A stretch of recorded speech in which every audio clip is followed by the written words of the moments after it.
Hello दोस्तों, मैं अनिल कुमार अपने इस YouTube channel class 12th arts में आप लोगों का बहुत बहुत स्वागत करता हूं। दोस्तों, आज हम लोग जैन धर्म का पार्ट 2 को पढ़ने वाले हैं। इसके पहले दोस्तों हम लोग जैन धर्म का पार्ट 1 को पढ़ चुके हैं, जिसमें से दोस्तों जैन धर्म में हम लोग जिसके संस्थापक अर्थात वास्तविक संस्थापक के जो महावीर स्वामी हैं उनके जीवन परिचय को पढ़े हैं और उसके आज उनके आगे पढ़ने वाले हैं। तो दोस्तों, अगर आप इस चैनल पर फर्स्ट बार आए हुए हैं तो चैनल को सब्सक्राइब कर लीजिएगा ताकि मेरे हर वीडियो की नोटिफिकेशन सबसे पहले आप तक पहुंचेगी। तो चलिए दोस्तों, आज हम लोग क्लास 2 को आगे बढ़ाते हैं। दोस्तों, कल हमने आप लोगों को बताया था कि जैन धर्म के वास्तविक संस्थापक जो महावीर स्वामी है, अगर इसका वो संस्थापक के बात कहा जाए तो इनका संस्थापक ऋषभदेव थे, जिनका उपनाम दोस्तों इसको आदिनाथ भी कहा जा गया था। लेकिन इसको वास्तविक संस्थापक नहीं माना गया, क्योंकि इनको जब इन लोगों ने संस्थापक स्थापना इसका जैन धर्म का स्थापना किए थे तो उतना वर्चस्व में उतना नहीं आ पाया था। लेकिन जब महावीर स्वामी जब इसका 24वां तीर्थकर बने और इनका जब इनकी पर जैन धर्म पर इसको आगे बढ़ाने की कोशिश की तो इतना ज़्यादा वर्चस्व हो गया कि पूरे भारत में और भारत के साथ साथ विदेशों में भी इनका चर्चा होने लगा था। इसलिए दोस्तों, जैन धर्म का वास्तविक संस्थापक जैन धर्म महावीर स्वामी को माना गया है। तो उसी महावीर स्वामी के बारे में दोस्तों कल हम लोग पढ़े थे कि इनका जन्म कब हुआ था और इनकी मृत्यु के से लेकर के इनके जीवन परिचय अर्थात इनके माता पिता और इनके जब गृह त्याग कब किए थे और इनका जो कितना वर्ष कठिन तपस्या के पश्चात है सो ज्ञान की प्राप्ति हुई थी। तो दोस्तों, जो जब ज्ञान की प्राप्ति इनको हुआ था तब मैंने बताया था कि ज्ञान की प्राप्ति हुआ था तब इनको केवली की उपाधि दिया गया था। जिस प्रकार दोस्तों महात्मा बुद्ध को बुद्ध की उपाधि दी गई थी, उसी प्रकार से दोस्तों इनको ज्ञान की प्राप्ति के पश्चात केवली की उपाधि दिया गया था। चूंकि दोस्तों केवली का मतलब होता है कि ज्ञान का भंडार का होना। ज्ञान का भंडार, जब इनको ज्ञान की प्राप्ति हो गई थी तब इनके पास क्या ज्ञान का भंडार हो गया था, इसीलिए इनको केवली की उपाधि दिया गया था। जब इनको ज्ञान की प्राप्ति हो गई थी दोस्तों, तब इन्होंने त्रिरत्न दिए थे। त्रिरत्न मतलब दोस्तों जिस प्रकार महात्मा बुद्ध ने 8 अष्टांगिक मार्ग दिए थे, जिस प्रकार अष्टांगिक मार्ग दिए थे उसी प्रकार महावीर स्वामी ने त्रिरत्न का प्रयोग किए थे, जिसमें दोस्तों इन्होंने 3 मार्ग बताए हैं। पहला है सम्यक दर्शन, ठीक है। पहला सम्यक दर्शन, दूसरा सम्यक ज्ञान, तीसरा है सम्यक आचरण। सम्यक दर्शन करने का अर्थ दोस्तों किसी भी सम्यक मतलब होता है सच्चाई पर चलना, ठीक है। सच्चाई पर चलना, कभी भी गलत काम में ना करना, सही पे चलना, ठीक है। और दर्शन का मतलब होता है कि जब हम कभी भी अगर टूटी भाषा में समझे तो अगर कभी भी हम कहीं मंदिर जाते हैं या कहीं भी जाते हैं तो सबसे पहले हम क्या भगवान की दर्शन करते हैं, अर्थात अच्छे नजर से किसी को देखना, गलत नजर से नहीं देखना, उसको क्या कहते हैं सम्यक दर्शन कहते हैं। नेक्स्ट है सम्यक ज्ञान। सम्यक ज्ञान कहता है कि जब जिस व्यक्ति के पास अगर अच्छी ज्ञान हो, उस व्यक्ति को अपने समाज तथा अपने राज्य को विकास करने के लिए अच्छी ज्ञान प्राप्त करने अच्छे सभी को जिसके पास ज्ञान नहीं उनको अच्छी ज्ञान दे ताकि उन लोगों का भी धीरे धीरे विकास हो सके। नेक्स्ट है दोस्तों सम्यक आचरण। सम्यक आचरण का मतलब होता है अगर आप किसी के साथ गलत व्यवहार कर रहे हैं, किसी को गाली दे रहे हैं तो उन सभी का प्रयोग ना करें, क्योंकि उन सभी से सिर्फ किसी के मुंह से लफ्ज से अगर निकलता तो वो सिर्फ अपने आपके लफ्ज को गंदा करता है और वह लफ्ज है सो अच्छी परवरिश को नहीं बता पाता, अच्छे आचरण को नहीं बता पाता। इसीलिए इसमें कहा गया सम्यक आचरण ही बहुत ही जरूरी है। इसी प्रकार से दोस्तों जब महावीर स्वामी की मृत्यु कब मैंने बताया था 468 ईसा पूर्व या फिर 527 ईसा पूर्व, जैसा रहे वैसा हिसाब से देना। जब इनकी मृत्यु हुआ था उसके पश्चात दोस्तों उससे कुछ दिनों के बाद ऐसो बहुत ही भीषण अकाल 12 वर्ष के लिए हो गया था। 12 वर्ष के लिए बहुत भीषण अकाल हो गया था, जिसके कारण से जैन धर्म में जो उसमें ऐसो नेतृत्व करता थे उस समय भद्र बाहु कर रहे थे। अकाल के पहले भद्र बाहु कर रहे थे, लेकिन जब अकाल हो गया था दोस्तों, जब भीषण अकाल हो गया था तब भद्र बाहु ने अपने सारे शिष्य को लेकर के कर्नाटक की ओर प्रस्थान कर चुके थे। उस समय दोस्तों जिस समय भीषण अकाल हुआ था उस समय का शासक चंद्रगुप्त मौर्य थे। मौर्य वंश का शासन चल रहा था। उस समय के शासक कौन? चंद्रगुप्त मौर्य थे, जो घनानंद को परास्त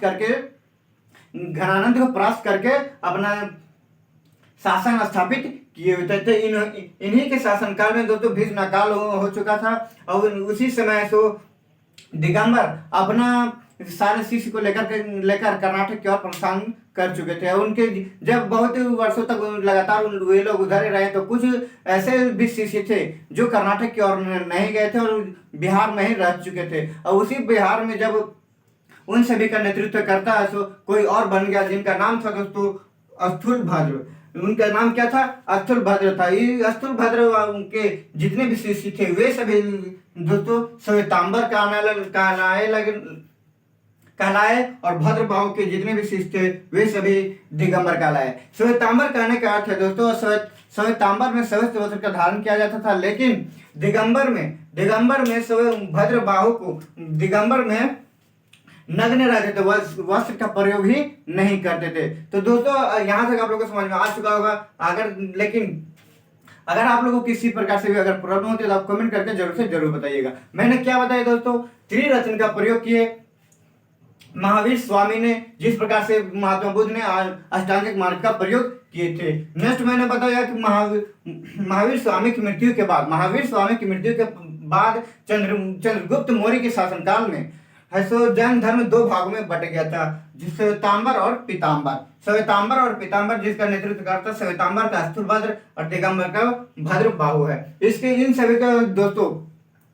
सभी का अंतर को मैंने इसके नेक्स्ट वाले वीडियो में अच्छी तरह से बताऊंगा। जिस प्रकार मैंने ऐसे बौद्ध धर्म से रिलेटेड जो हिन्यान और महायान का ऐसे अंतर मैंने स्पष्ट रूप से बहुत अच्छी तरह से आप लोगों को बताया था, उसी प्रकार से मैं इसके नेक्स्ट वीडियो में अच्छी तरह से इसको भी डिफिनेशन के साथ बताऊंगा।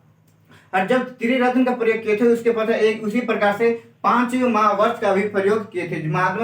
ये जैन धर्म में महावीर स्वामी ने दोस्तों 5 महावर्ष का प्रयोग किए थे, जिसमें से एक था अहिंसा, दूसरा अस्तेय, तीसरा सत्य, चौथा अपरिग्रह। इन सभी 4 महावर्ष का प्रयोग दोस्तों पार्श्वनाथ भी कर चुके थे। इन सभी 4 महावर्ष का प्रयोग पार्श्वनाथ भी कर चुके थे, जो जैन धर्म का 23वें तीर्थकर थे। जैन धर्म का 23वें तीर्थकर कौन? पार्श्वनाथ थे। ये इन्होंने 4 महावर्ष का प्रयोग कर चुके थे। लेकिन जब महावीर स्वामी वास्तविक संस्थापक इनका बने तब इन्होंने एक और महावर्ष जोड़े थे, जिनका वह था ब्रह्मचर्य जीवन। अगर इन्होंने कहा था कि इन सभी के साथ साथ ब्रह्मचर्य जीवन भी बहुत आवश्यक है, क्योंकि जब कोई भी व्यक्ति अगर ब्रह्मचर्य जीवन में अगर नहीं रहता है तो किसी भी धर्म का पालन सही तरह से नहीं कर सकेगा। इसीलिए महावीर स्वामी ने ब्रह्मचर्य जीवन को भी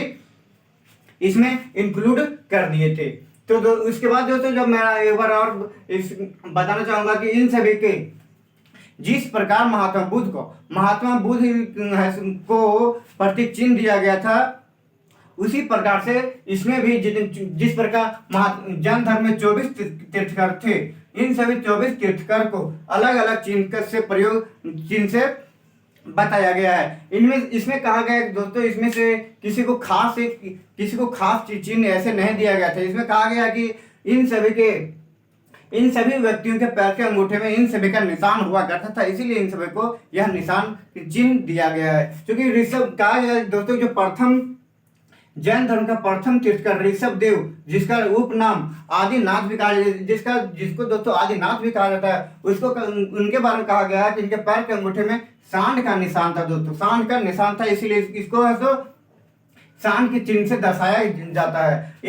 और अजितनाथ है जैन धर्म का द्वितीय तीर्थकर था, दूसरा तीर्थकर है जिनके पैर के निशान में पैर में हाथी का निशान था। और नेक्स्ट है 23वां तीर्थकर जो पार्श्वनाथ, जिनका चिन्ह है दोस्तों सर्प। चिन्ह क्या है? जिनका चिन्ह सर्प है। और महावीर स्वामी का पैरों के निशान में सिंह है, इसलिए इसको सिंह का चिन्ह देकर के बताया गया है। तो दोस्तों इसमें से आप बोलेंगे कि 24 तीर्थकर है उसमें, लेकिन आप 4 क्यों बताए?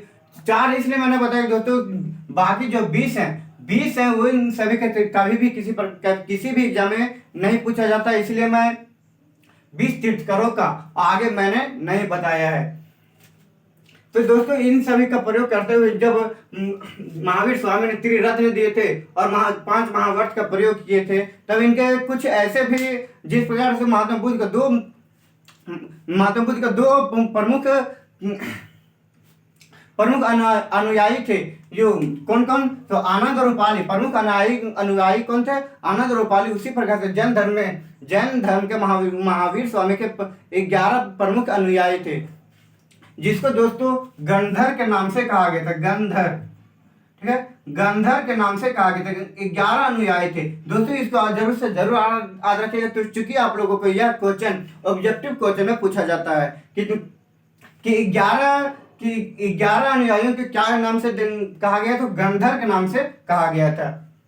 तो आप लोगों को यहाँ तक समझ में आ गई होगा दोस्तों किस प्रकार से इसमें हुआ था। इसके बाद दोस्तों मैं बताना चाहूंगा जब इनकी मृत्यु हो गई थी, जब है सो इनकी मृत्यु हो गई थी, तब है सो मृत्यु के पश्चात बौद्ध धर्म के जैसा ही जिस पर बौद्ध धर्म में 4 संगतियां हुई थी, बौद्ध संगति, उसी प्रकार जैन धर्म में 2 जैन संगतियां हुई हैं। तो किस प्रकार से हुए देखिए दोस्तों। प्रथम जैन संगति 322 ईसा पूर्व में, प्रथम जैन संगति 322 ईसा पूर्व में स्थान है पाटलिपुत्र में हुआ था। इसका अध्यक्ष दोस्तों स्थूलभद्र थे। इसका अध्यक्ष स्थूलभद्र थे, जो श्वेतांबर का नेतृत्व करते थे। और इनका इस समय का शासक दोस्तों चंद्रगुप्त मौर्य थे। इनका अर्थात भीष्म काल हुआ था, उसी के समय में लगभग में यह बौद्ध संगति हुआ था।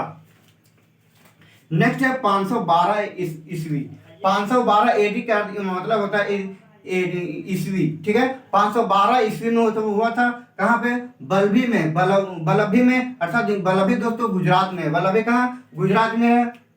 इसके अध्यक्ष देवाधी ऋषि थे। इनका अध्यक्ष कौन? देवाधी ऋषि थे और शासक कुमार गुप्त थे। इसी प्रकार से दोस्तों मैंने आप लोगों को बौद्ध धर्म में 5 बौद्ध संगीतों के बारे में पढ़ाया था।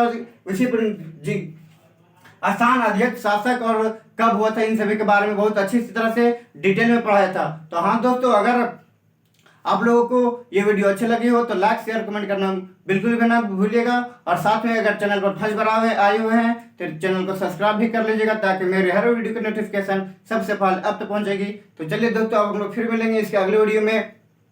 जैन धर्म का श्वेतांबर और पीताम्बर के डिफिनेशन के साथ साथ रिवीजन क्लास को भी लेकर के आएंगे। उसी में दोस्तों पूरा कंप्लीट आप लोगों को जैन धर्म का कर दिया जाएगा। तो चलिए दोस्तों, हम फिर मिलेंगे इसके अगले वीडियो में। तब तक के लिए जय हिंद, जय भारत।